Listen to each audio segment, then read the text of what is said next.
Have you ever wondered if our society knowingly or unknowingly celebrates narcissism? Does it seem like it's put up on a pedestal and people are like, whoa, this is really good. Let's have more of this in our society and in our life. Maybe you see that particularly in politics. Maybe you see that in the movie, in the entertainment industry. Maybe you see that in the church that you go to where narcissism is put up on a pedestal, is celebrated. Do you actually see this? How does it actually show up in your life? As we go through the video today, if you resonate with different pieces or if there's pieces I'm missing or leaving out, by all means, leave a comment down below. Let us know what you're seeing, how society celebrates narcissism just in your world, in your environment.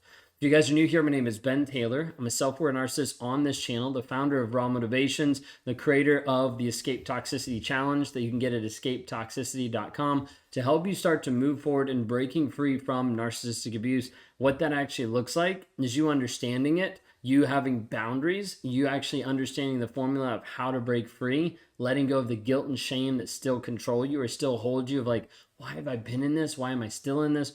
All those different pieces want to be able to help you move forward in your healing process. So check that out, escapetoxicity.com. If you haven't already, like, subscribe, rate, or review. We're trying to help more people understand narcissism and how it affects. And so we're going to dive in talking about society, what that actually looks like. So when we think about narcissism, probably the first thing that pops up for most people is the whole like selfie culture, okay? Like the obsession with self. Like I have to be first and foremost, like I have to look a certain way. I have to add 27 filters to make sure I appear a certain way. We normally think about like the narcissist being like so self-focus. Now, oftentimes people get this confused of thinking it's self-love. They're like, oh, I just love myself so much, when in reality, the majority of time, it's more like self-hate.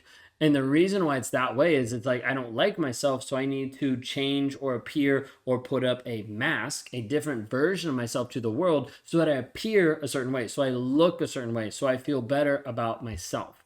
And so oftentimes you'll see this in the selfie culture. I don't really like that terminology, but it is what it is, okay? But like the culture of like, let me constantly be portraying myself to the world. It's like this need to capture and share images of ourselves and like highly curated and oftentimes in a very self-centered manner. And oftentimes it's seen as this endorsement of like, I am so important. Look at me.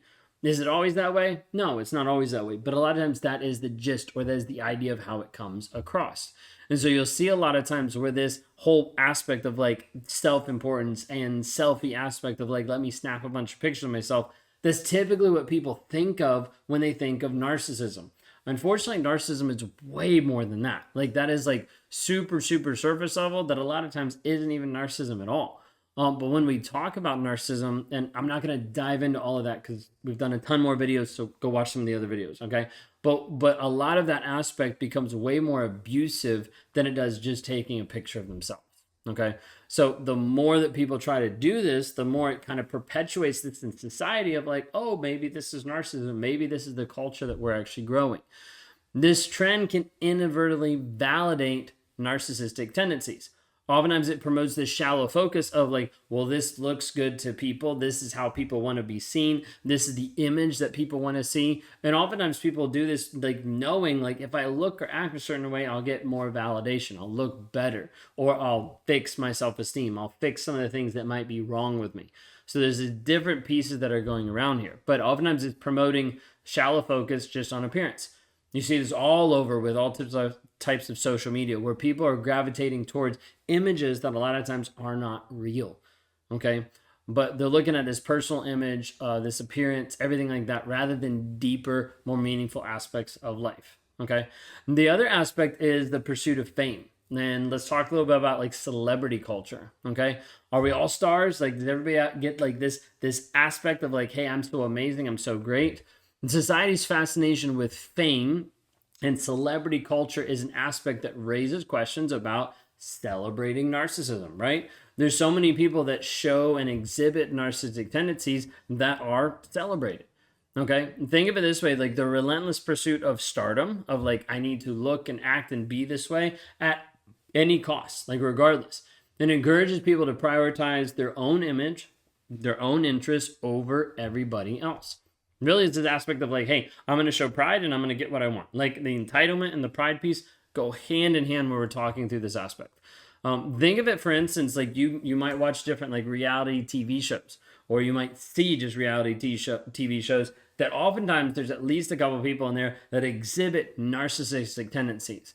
And what happens? People gravitate towards that.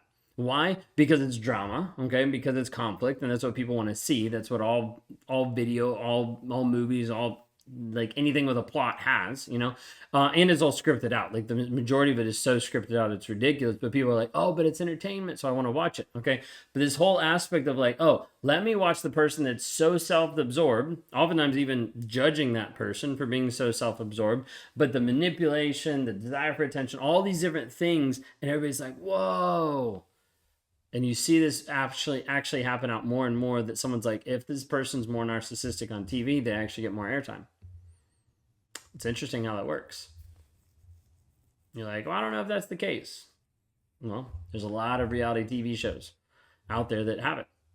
Bachelor, Bachelorette, bunch of others. I don't even know all of them because I don't watch them, because I don't waste my time with it. Okay. But anyways, dumping in, the glorification of narcissist behavior can send the wrong message to impressionable minds. Most of society that watches TV. Okay. All right. So then number 3, moving on, social media and the cult of likes and followers. And we start chasing not just this selfie aspect, but the validation game, the validation of like, oh, this person liked my post. Oh, this person did this. Okay. I remember like early on, like growing social media, it was like, oh, this is cool. We just passed 1,000. We just passed 5,000. We just passed 10,000. And after we got so far up in social media, even though I'm like small compared to a lot of other creators, like I stopped caring. And I realized how it affected me when I stopped caring. It released so much pressure. It released so much of like, oh, but what about this? I remember there's really only like probably like 1 or 2 times that I remember things on social media that I'm like, oh, this. And one of them was like early on, when Lee Hammock, Mental Healness, like liked one of my reels and then friend requested me. Because at that time I was like, whoa, he was like the top dog, biggest guy. And I was like, whoa, this is amazing. And we're like great friends now, and it's been amazing. But like, I remember that one moment, right? But then after that, there was a lot of times where I just stopped caring. And not that I stopped caring about the content or the message or the people that I was connecting to, but I stopped letting the comments and the likes and the views affect me.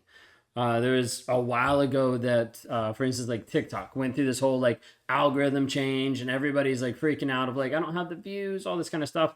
And I got to a place where I was like, so what? I don't really care.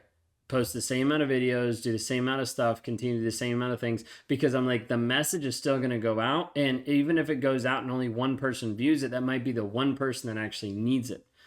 Anyways, that was a side note, because oftentimes, the reason I'm saying this is oftentimes people get to a place of like, my validation comes from your comments, your likes, your views, and it doesn't. I'm glad that I'm able to communicate and help people in this way, but I don't get my validation off of if you give me a thumbs up on a video or not, okay? But this digital age has introduced this whole new way for narcissistic behavior to flourish, especially on social media platforms. You see a lot of people that are very obsessed with this, obsessed with the likes, the followers, the comments, and it turns into a relentless validation game, oftentimes propping up a fragile ego, so narcissistic in nature, and people sometimes measure their worth by the number of online interactions they receive. I feel better about myself because all these people like me. I feel better about myself because they're reaching out. I feel better about myself because of X, Y, and Z. The constant craving for this external validation can fuel a lot of narcissistic tendencies. Does that mean they're fully narcissistic? No, not necessarily.